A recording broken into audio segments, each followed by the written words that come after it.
السلام علیکم ورحمۃ اللہ وبرکاتہ۔ اعوذ باللہ من الشیطان الرجیم، بسم اللہ الرحمن الرحیم۔ آج ہم انشاءاللہ ایک نئی سیریز شروع کریں گے جو کہ ارکان اسلام پر ہوگی۔ ارکان اسلام کو انگلش میں پلرز آف اسلام بھی کہتے ہیں۔ پلرز مطلب بنیادیں، ٹھیک ہے۔ تو اسلام کی جو بنیاد ہے وہ کچھ ارکان پر ہے۔ وہ کون کون سے ہیں، وہ کتنے ہیں، وہ کیا ہیں، انشاءاللہ ہم ابھی وہ سٹارٹ کریں گے۔ ان جو یہ ویڈیو ہے اس میں ہم صرف ایکسپلین کریں گے، ان کی ایک سمری دیں گے، اور پھر انشاءاللہ جو آگے آنے والی ویڈیوز ہوں گی ان کو جو ہے وہ اس میں ہم ڈیٹیل میں کریں گے انشاءاللہ۔ یہ ایسی بنیادیں ہیں اسلام کی جن پر ہمارا جو اسلام ان پر انحصار کر رہا ہے، ان پر کھڑا ہوا ہے، ٹھیک ہے۔ تو یہ کتنے ہیں؟ ارکان اسلام 5 ہیں، ٹھیک ہے۔ اور وہ کون کون سے ہیں؟ اس میں سب سے پہلا عقیدہ توحید آ جاتا ہے، عقیدہ توحید و رسالت، ٹھیک ہے، جس میں ہمیں اللہ تعالیٰ کو ایک ماننا ہے اور رسول اللہ صلی اللہ علیہ وآلہ وسلم اور اللہ تعالیٰ کی جو کتابیں ہیں اور جتنے بھی انبیاء ہیں ان سب پر ہمارا جو ایمان لانا ہے وہ عقیدہ توحید میں آ جاتا ہے۔ جو دوسرا رکن ہے وہ ہے نماز، جو تیسرا رکن ہے وہ ہے روزہ، چوتھا رکن زکوٰۃ ہے، اور پانچواں رکن حج ہے۔ نماز ہر جو عاقل اور بالغ مسلمان ہے اس پر فرض ہوتی ہے۔ اسی طرح روزہ جس بندے کی استطاعت ہو، عموماً 12 سال سے اوپر کا لڑکا ہے یا لڑکی ہے تو اس پر روزے فرض ہو جاتے ہیں، ٹھیک ہے۔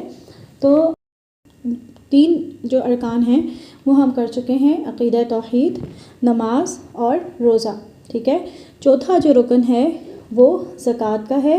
زکوٰۃ بھی ہر صاحب استطاعت پر فرض ہے، اور حج جو ہے وہ 5واں رکن ہے، اور حج جس بندے کی استطاعت ہو، مالی لحاظ سے بھی اور اس کی صحت کی لحاظ سے بھی اس کی استطاعت ہو تو اس پر حج بھی فرض ہوتا ہے۔ جس کی مالی استطاعت نہیں ہے اتنی تو اس پر حج فرض نہیں ہے، ٹھیک ہے۔ تو عقیدہ توحید کے بارے میں لکھا ہے کہ اسلام کی اولین اصل عقیدہ توحید ہے۔ اس عقیدے کے اندر مسلمانوں کی تمام روح حیات ضمر تھی اور اسی روح نے ان کو دائمی زندگی کی خوشخبری سنائی تھی، لیکن مسلمانوں نے سب سے زیادہ اسی عقیدے سے انحراف کیا۔ پھر جو سیکنڈ آ جاتا ہے رکن وہ ہے نماز۔ دنیا کے تمام مذاہب میں اسلام کی ایک جو سب سے بڑی خصوصیت یہ ہے کہ اس نے تمام عبادات و اعمال کا ایک مقصد متعین کیا اور اس مقصد کو نہایت صراحت کے ساتھ ظاہر کر دیا۔ نماز کے متعلق تصریح کی گئی ہے، ان الصلاۃ تنہی عن الفحشاء والمنکر، نماز ہر قسم کی بد اخلاقیوں سے انسان کو روکتی ہے۔ یہ پارہ نمبر 29 ہے اور آیت نمبر 45 ہے۔ پھر آ جاتا ہے تھرڈ رکن جو کہ روزہ ہے۔ روزے کے متعلق اللہ تعالیٰ فرماتا ہے کہ روزے کے ذریعے تم پرہیزگار بن جاؤ۔ پھر جو چوتھا رکن ہے وہ ہے زکوٰۃ۔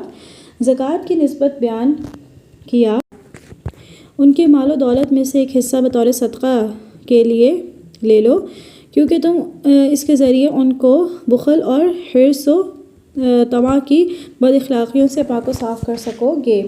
اور جو پانچواں اور آخری رکن ہے وہ ہے حج کا۔ اسی طرح خداوند تعالیٰ نے حج کے فوائد و منافع کو بھی نہایت وضاحت کے ساتھ بیان فرما دیا۔ میرے چینل کو سبسکرائب کرنا مت بھولیے گا، میری ویڈیوز کو لائک ضرور کیجیے، بیل آئیکن کو ضرور پریس کر دیجیے گا، اور آنے والی ویڈیوز کے لیے ضرور ویٹ کیجیے گا۔ انشاءاللہ اور نئے امپورٹنٹ اور انٹرسٹنگ اسلامک ٹاپکس کے ساتھ دوبارہ حاضر ہوں گی۔ اللہ حافظ، جزاک اللہ۔